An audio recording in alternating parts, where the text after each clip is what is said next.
Here's why I was slightly disappointed with Squid Game Season 2. Squid Game Season 1 did a phenomenal job highlighting anti-immigrant sentiments relevant in the US after recent discourse surrounding H-1B visas, hostility with North Korean refugees, which functions the same as hostility towards immigrants in America. It just feels worse because of all the hyper-focus on the North Korean regime. Maybe it's just the propaganda, but we'd be talking bad about North Korea. And the overall ideological battle between both sides and that are betting on.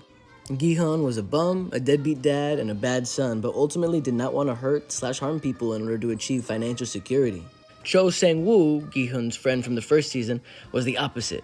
While he had empathy, he was also willing to climb over his fellow players to reach the prize. Both of them fought against each other to the death for the VIP's pleasure. The frontman, I suspect, ideologically believes that they truly have given the players of Squid Games a fair shot at a second chance of life, especially with the changes made to the game in Season 2 that allows the players to cancel the games at any time, unless the majority wants one more game. Season 2, I felt, started a slow burn ideological battle between the characters of Gi-hun and the frontman that was intentionally modeled after Cho Sang-woo from the first season, who represented the individualistic consumption which contrasts from Gi-hun's representation of community, but with every betrayal in secret meant to represent the intentions of the billionaire class that host the games to begin with.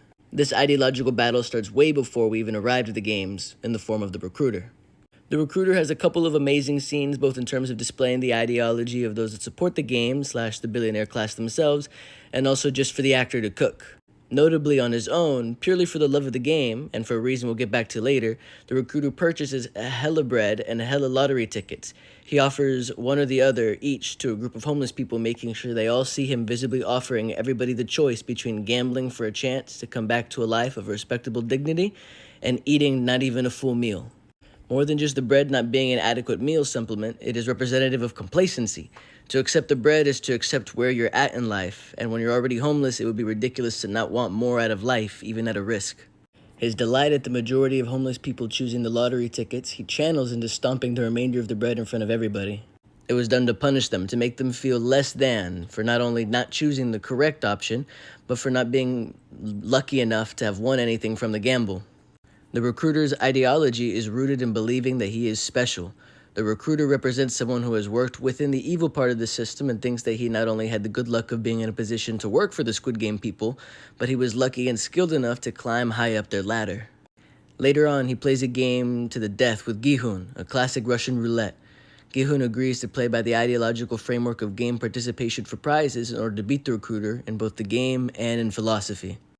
At the end of the roulette, even though he knows the next chamber has to be the bullet, the recruiter chooses to pull the trigger smiling anyways because he truly believes that he just might be special enough to win this game despite the odds, and if not, then maybe it's what he deserved. This sets up Gi-hun's ideological uphill battle through game participation. He has to somehow win while not giving in to the cruelty of both the game and the desperation of the players who truly just want a chance to live life normally in society again.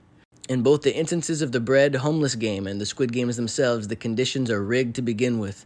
The billionaire class would like for you to believe that homeless people deserve to be homeless. They must have made poor choices or done too many drugs, or they're unlucky. That mentality disregards the real-life factors at play, like the hyper-capitalistic culture in both South Korea and the States, and the direct way that the 1% contributes to the impoverishment of the needy. That mentality is what is believed by both the recruiter, the frontman, and the sniper killer lady, who all have varying relationships with how they view the fortune of others. The recruiter delights in how special he feels and loves to rub it in homeless people's faces for the love of the game.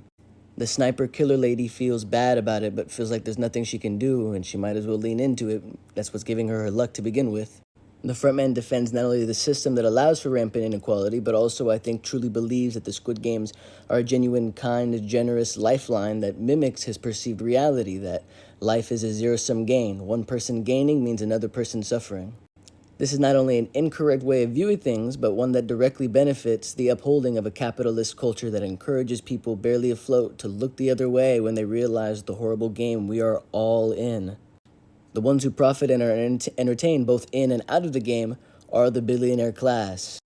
Even in Squid Game Season 1, when Gi-hun and that secret billionaire old guy who joined the games potentially to prove to himself that he deserved and was lucky for the life he had, the very fact that he and Gi-hun were gambling on a homeless person's life in the snow outside reflects the comfortability that the billionaire class has with judging and gamifying people's existence for their entertainment.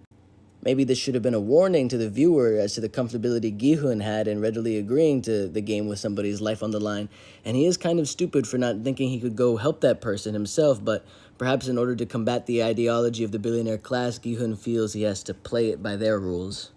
While that ideological conflict that was set up through Gi-hun and the frontman was incredibly moving and personally intriguing, it fell flat in a couple of ways. This is where I start to share what I disliked about Season 2 now that I've set up the politics at play. Gi-hun's choice, right before he leads the militant proletariat revolution against the Squid soldiers, he suggests sacrificing his fellow players. Specifically, he elects to not warn them that the other players who voted to continue the games are likely going to attack. If there are fatalities, it will guarantee Squid officers having to stop the fight is likely the defense to that, but truly this line goes against so much of Gi-hun's character. Especially once you remember that last season they put up the barricade to protect themselves at night and people still died. There was no reason not to resist the attacks from the other players and to leave them to die. The ideological battle was lost in this moment for me, I think.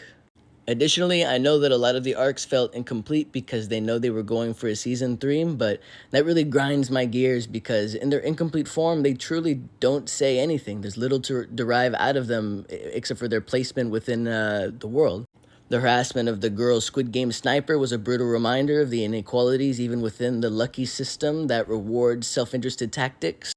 For Frontman as well to not reveal himself to Gi-hun and leave their combative ideological differences not be applicable because instead we wanted Gi-hun to mourn the yaoi was lame.